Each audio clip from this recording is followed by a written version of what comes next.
This is News Live on Viewer Television. I am Ambassador Jesse. Here are the headlines. Federal High Court orders INEC to resume continuous voters registration until 90 days to election.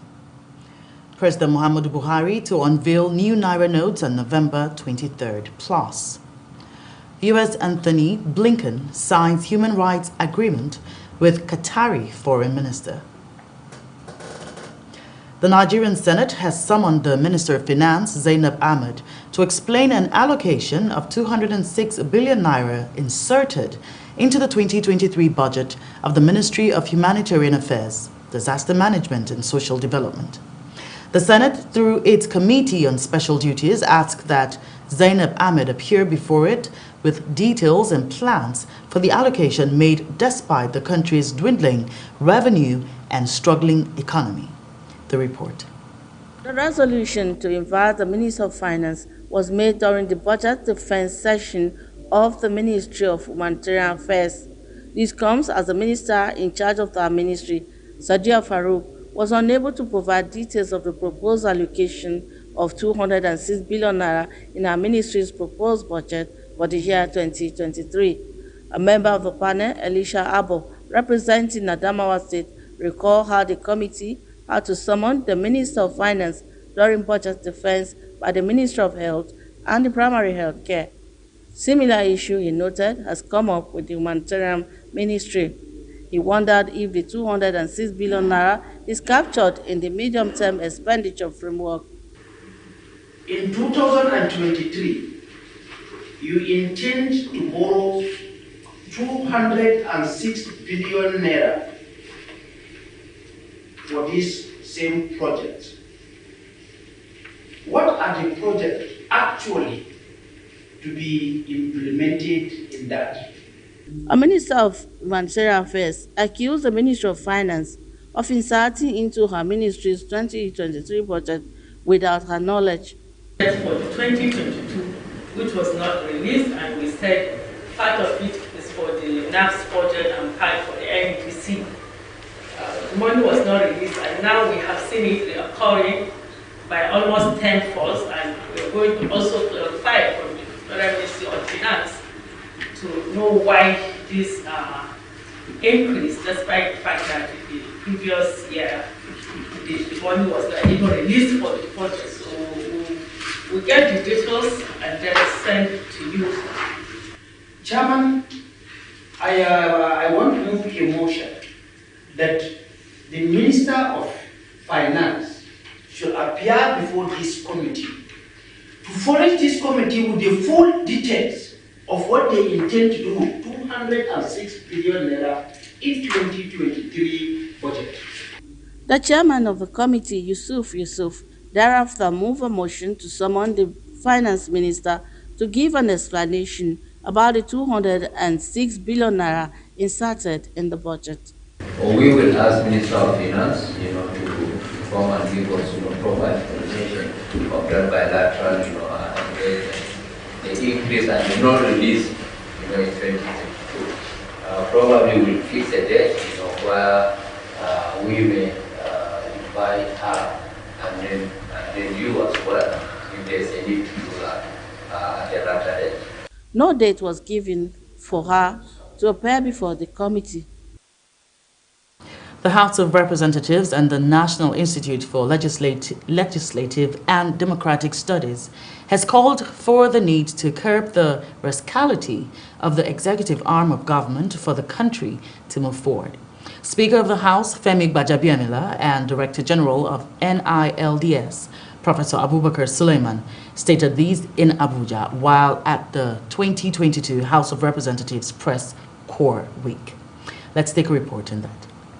Speaker of the House, Femi Gbajabiamila, who was represented by the House's Deputy Majority Leader, Peter Akpason, says the high turnover of legislators is due to the desire of state governors to maintain authority on political activities of their states, adding that it has impacted negatively on democracy.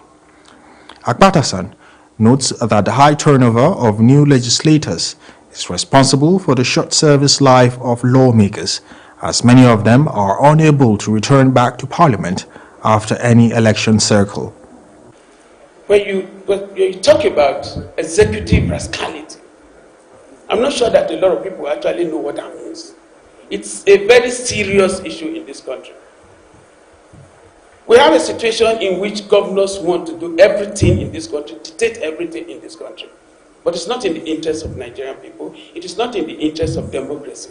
When a governor sits down and says XYZ person must not come back, why? In same vein, the DGNILDS, in his keynote address, expressed concern that the practice of removing lawmakers after 4 years or at most 8 years was not healthy for democracy as it weakens the legislature due to the fact that greenhorn lawmakers will not sufficiently hold the executive to account, and their quality of debates and legislative outputs will likely be equally poor. A lot of senators that were brought in the first ever time, they are trainees, they are mentees, they are apprentices. It's after your 3-4 years, I cannot say, yes, I'm a sound lawmaker. By the time you are sitting out to be a sound lawmaker, they throw you out again. So we start all over again. Stakeholders and lawmakers at the event, while corroborating on ideas raised by the guest lecturer, also harped on the need for the media to make known details of the Electoral Act to the public. Let Nigerians, as it concerns them, know the details of our Electoral Act. That is very important, so that people will not be misunderstood, and even the politicians will not, commit offenses against the Electoral Act. I can also assure you that most politicians who are standing for this election, most of them don't understand the details of the Electoral Act. The National Assembly, being the supreme institution of Nigeria's democracy, needs more time to produce long-serving legislators. This will help strengthen its capacity in the legislative affairs, institutional memory, and the advanced development of its bureaucracy. It will also help position the legislature to play its role more effectively as the bastion and ombudsman of Nigeria's emerging constitutional democracy. As we all know, democracy cannot exist without the legislature, hence the need for a critical stakeholders summit on the adverse effect of high turnover of lawmakers, the good and the bad. For us in the press corps, we have been covering the parliament for decades and will continue to analyze, educate the public on its advantages and disadvantages. With the general elections ahead and faced with fake news and the growing importance of social media of public opinions, this shows how relevant it is to continuously train those that are charged with legislative reporting. The theme for this year's House of Reps Press Corps Week, High Turnover of the Lawmakers, Impact and Way Forward, was chosen to help strengthen the nation's legislation in the current administration.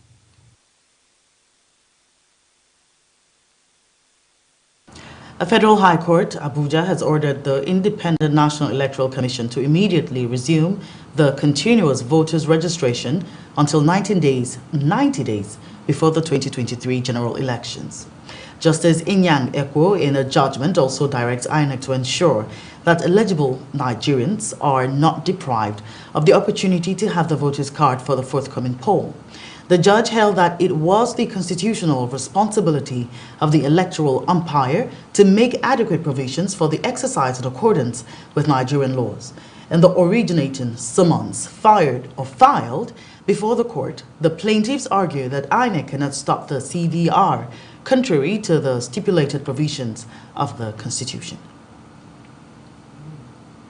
Ahead of the 2023 elections, Nigerians have been advised to secure their permanent voters' cards more than their automated teller machine cards.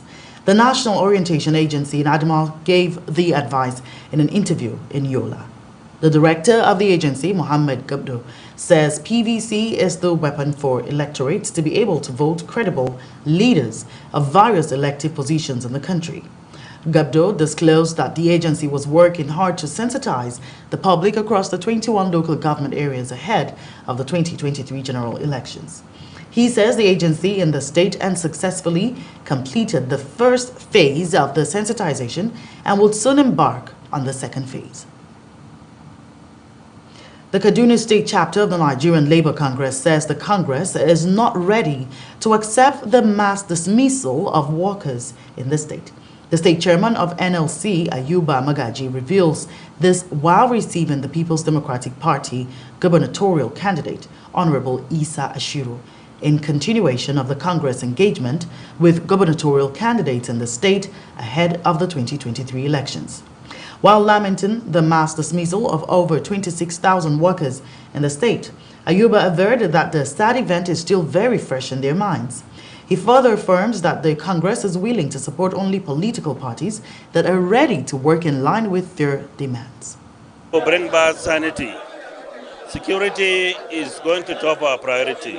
Once the state is secured, agriculture will be the second item on the agenda that we'll tackle.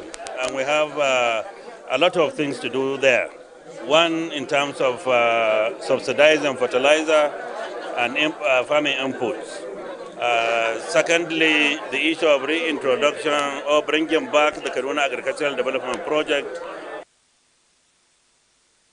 While presenting his agenda to NLC, the PDP gubernatorial candidate Isa Ashiru noted that if he becomes governor, security will be the topmost priority of the PDP government in the state, as drugs and cultism are becoming two ingredients fueling insecurity globally. Our political committee are convinced with his manifesto, with his presentation. We are going to the next step is we are going to sign a memorandum of understanding, which we call a charter of demand. We will specifically tender our demands to him and his party. If they agree with it, we will sign and work with them. When News Live returns, the Central Bank of Nigeria says President Muhammadu Buhari will unveil the newly redesigned Naira notes on Wednesday, November the 23rd. Details of this and more come to you after the break. What news matters the most to you? Is it the news that hits close to home, or the news that touches your community, your security, or your future?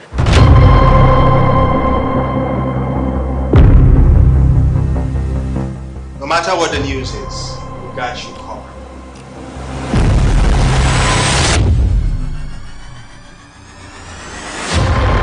We are here to ensure you are informed about what's coming your way. Expecting that maybe government will do something. This is the place to find out, because it is your voice and your news.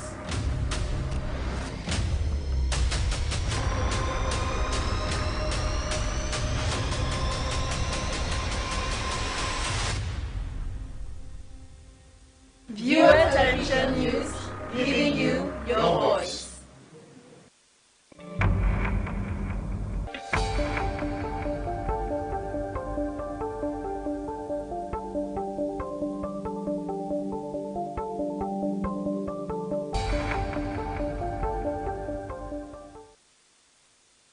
Welcome back. If you're just joining us, this is News Live.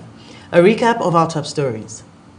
Federal High Court orders INEC to resume continuous voters registration until 90 days to election.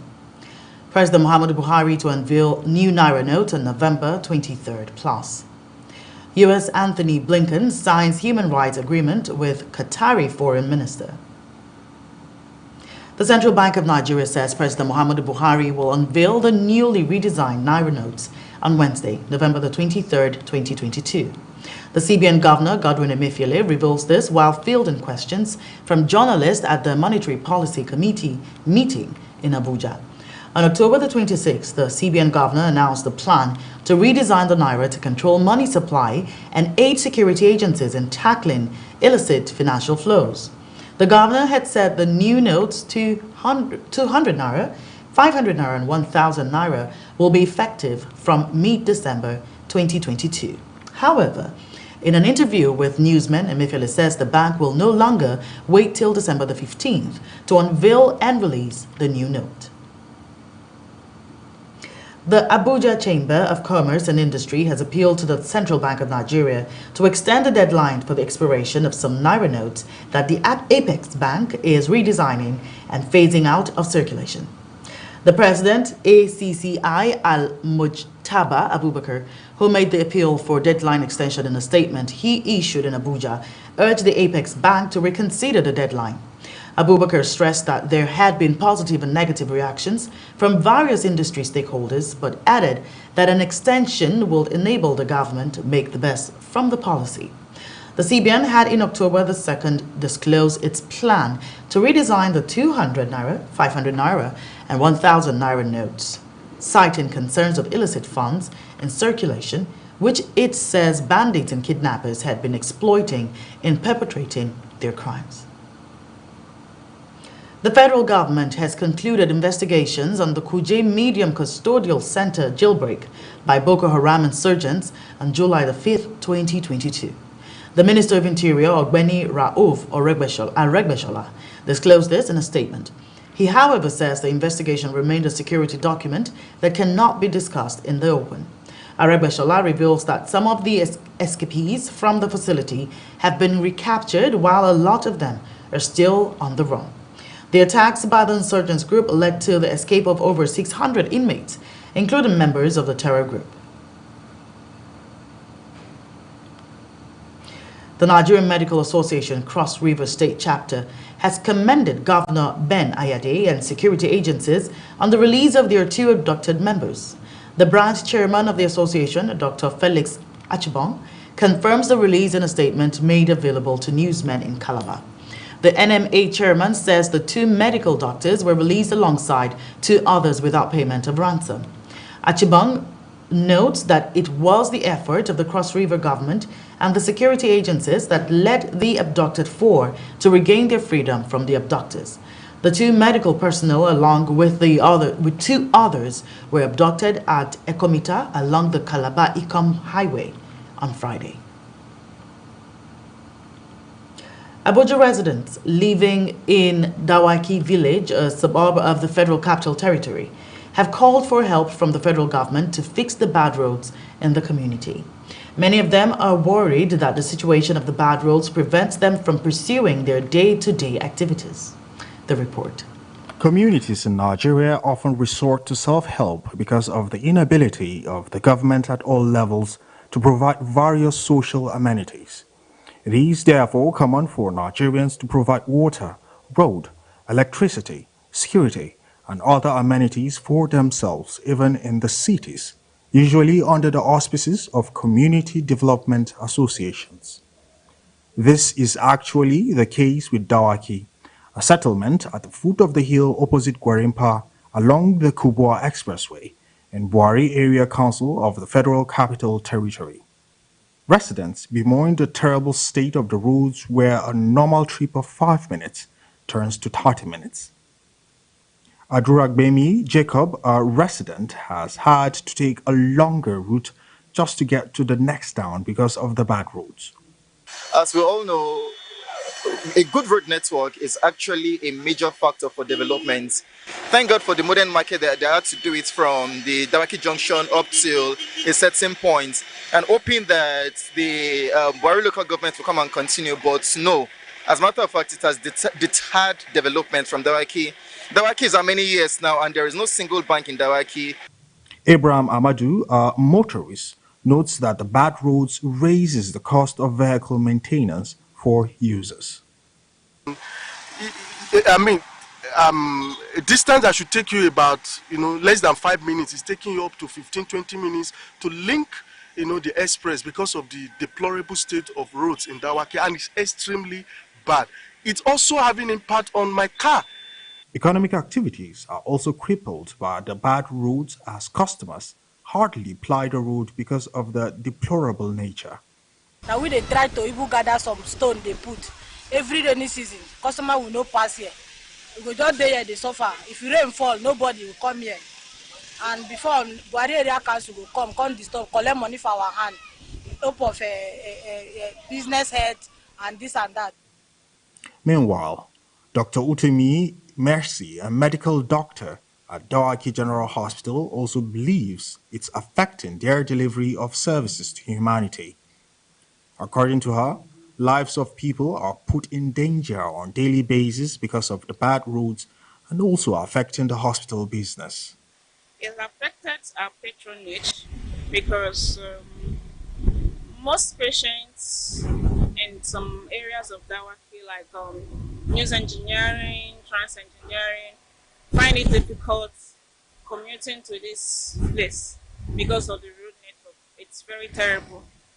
So they would rather go to other hospitals. Like we have a lot of private hospitals just across Warimpa. Several letters had been written to the past and present administrations. Delegates were sent to inspect the roads, but nothing had been done till date. In spite of the huge yearly budgetary allocations to the infrastructure sector, nothing is yet done. The residents pray the government to come to their rescue, even though it's a few months to the end of the current administration. It's Dawaki is a disaster for anybody that lives here. So it's not funny. You understand? And there's been no government presence whatsoever in this Agnes. Not at all. You understand? Whenever it's election time, they come, they want to grade it, they want to grade the road for the purpose of election, and after the grading, 2-3 weeks after, the road is back to normal. So I don't think there's anything to write home about. This is one of the main roads that leads to other communities both in Dawaki and outside Dawaki, including places like Kubwa, Dutse, and a host of others. And you can see how badly this road is. This has been disastrous to motorists, motor users, and of course the residents. It has been on like this for over 20 years, and the government only make promises that they've never kept. From Dawaki village, Phillips Living, Viewer Television. You're still watching News Live on Viewer Television. Business, international, and entertainment news come to you right after the break. Do stay tuned.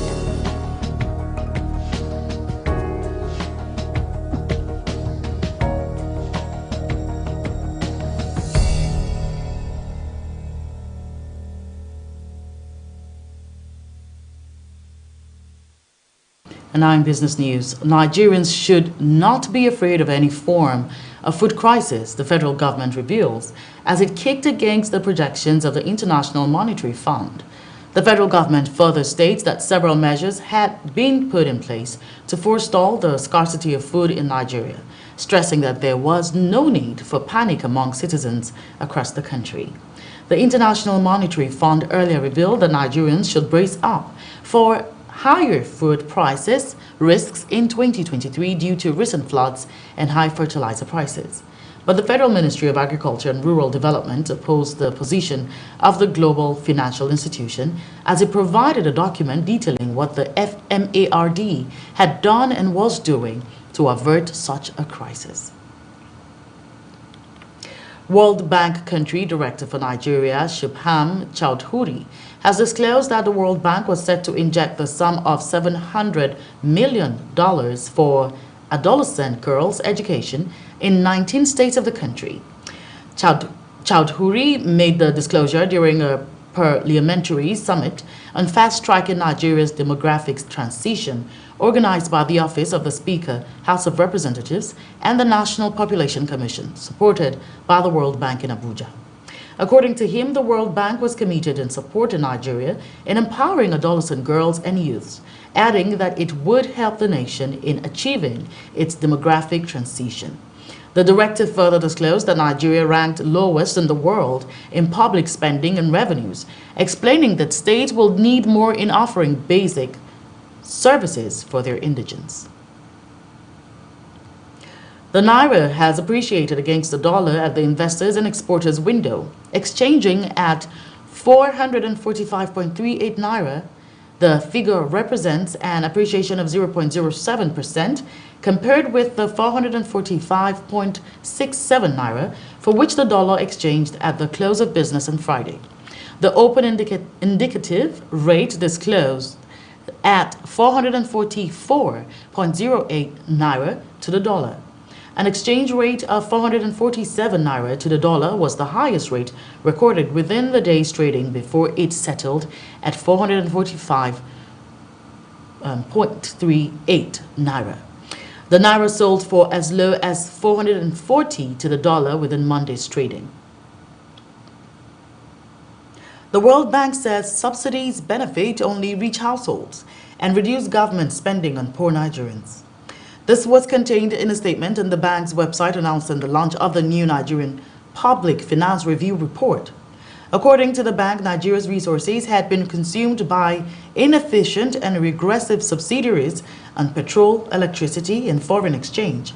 It adds that subsidies were far more than what was spent on education, health, and social protection in 2021. The bank further notes that Nigeria had one of the lowest public expenditure and revenue levels in the world, undermining the government's ability to improve service delivery.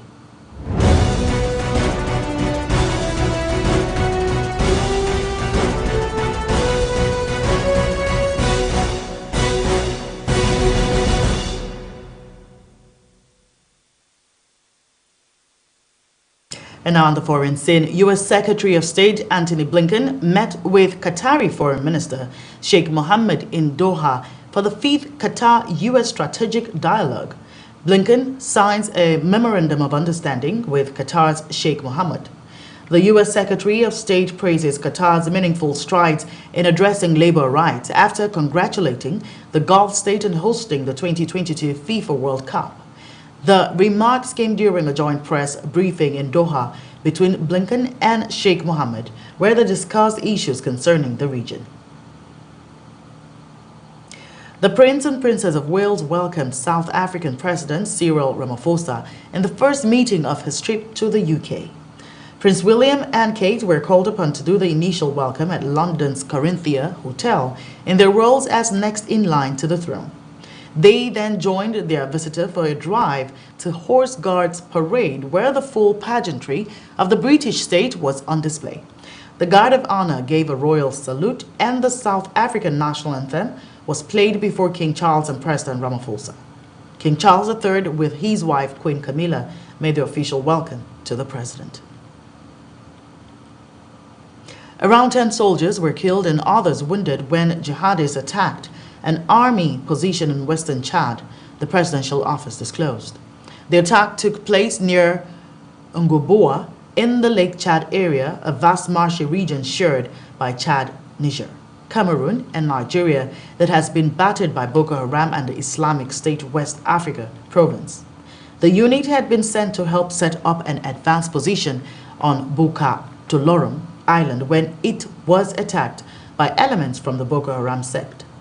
Presidential spokesman Brahim Mohammed said the problems in Lake Chad stem from an insurgency launched by Boko Haram in northeastern Nigeria 13 years ago that has killed more than 40,000 people there and displaced around 2 million.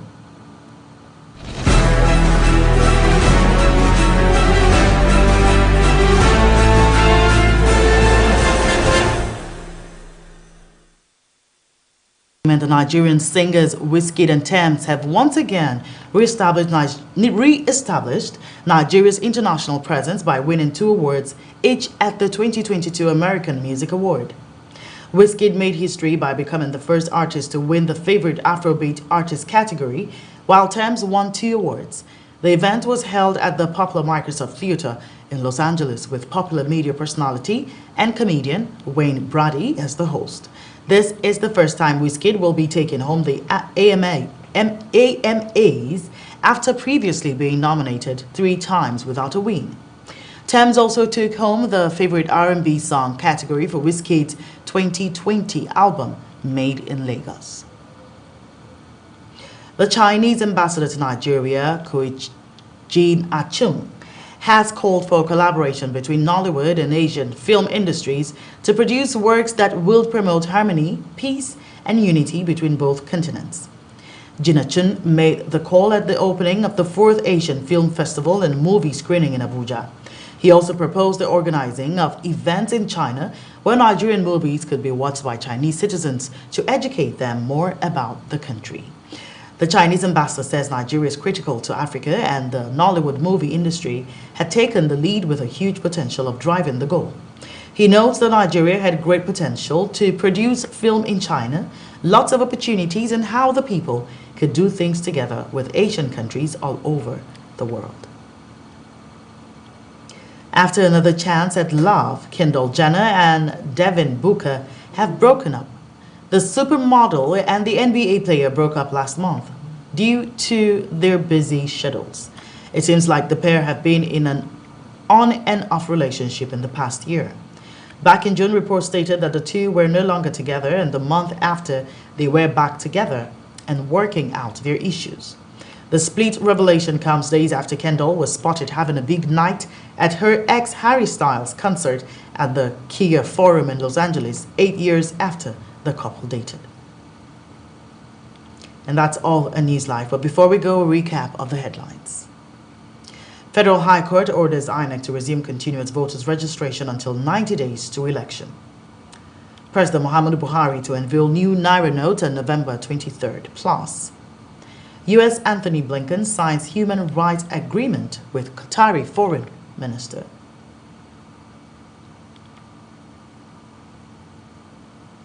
Many thanks for watching. I am Ambassador Jesse. Please stay tuned and enjoy the rest of our programs.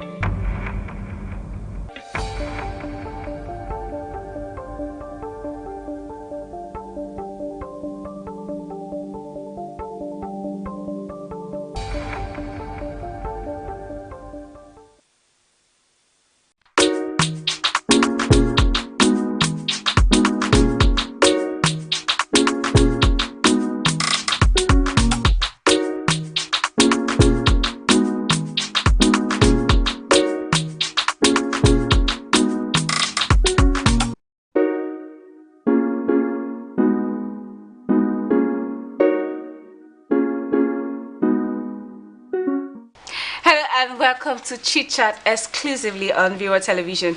I am Patient CD, and with me I have these amazing people in the studio, and I have my co-host also. I'm 007. You know the real deal. And I have with me. I'm Haruna, but everyone calls me Harold. I know. Hey, Harold. Hey, how are you? Thank you. Good to have you. Okay, so today we are going to be talking about some of the challenges that career women face in the society. As you already know that this matter, like it's something really serious in the society where you find out that these career women are going through it. And these challenges are really deep to the extent that it affects them mentally and physically, to the extent they don't really do other things. So today we are going to really look down and look deep into these challenges.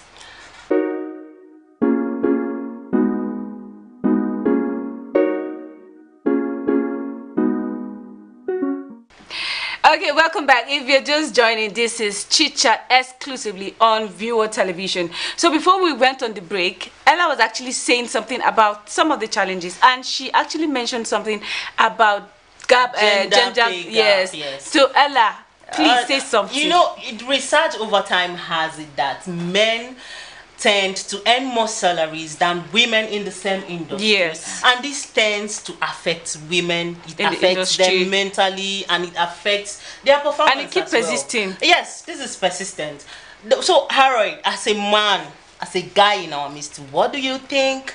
What do you make out of this entirely? What can you say about it? Okay, first of all, generally, humans, people in general, tend to, I mean, the number one incentive for someone to work anywhere, to function properly, when you're in a career line, whether business, career, or whichever, an entrepreneur or whatever, the incentive you need to actually keep going on is payment. And that payment shows, depending on the level you are, it shows your capability. Like it's like what's the word for it? Just whatever. Is it like your input to the work? There. Okay. It's your input to the work. But it's more like, okay, it's the in every action there's an equal and opposite reaction. That's what physics said. So whatever you do definitely has to have an equal pay at the end of the day. So if you are in an industry, let's put this, let's say you are in the movie industry as a lady, and you are given a lead role with a male cast, and for some weird reason, you are being paid less than he is. Yeah. That can reduce your morale. Of course, it does. And that's number one thing. If there's no morale, there's no synergy, it automatically breaks that synergy. So what are you saying about this, that female or the female workers are actually going through? He's on his way to somewhere. Yeah. I can't wait for him to say it. I can't wait for him to say I'm it. building up to it. Okay. What I'm actually building up to is the fact that it's not fair for women to be in the same position with a man in whatever industry they find themselves, and they are not being paid doing equally, the same thing. doing the same thing. Yeah. The same. In fact, in some cases, you end up finding. I mean, you find out that she might even be doing more than the man. Exactly. You understand? Yeah. Now, people might guise that under the. I mean, might maybe just shrug that under the concept that okay, maybe the man has more experience than her, but it doesn't really matter. The fact that she got to that level, it shows that she's talented enough to actually. She must have been trusted. And don't forget these career women at home. Most of them are married, though. Yeah. And most of them are. Yeah, and they put in. Exactly. Yeah, they still go home. You definitely have to factor the fact that okay, she leaves work, goes back home, and she has to cook. You're correct. Takes care of the kids, takes care of the house. Well, in as much as she does all that, that is not supposed to be the. No, I'm not saying it's what is supposed to be. You understand? Okay. I'm just saying those are things that come. They are like second nature. As African, they are like second nature. Like yes, based on how upbringing and all that, they are like second nature to every lady. You're correct. To every human being. To every human being, yes. Exactly. But the men are supposed to be helping out. I get that, but that's not what we're talking about. Yeah, that's the topic for another day. That's what we're talking about. What we're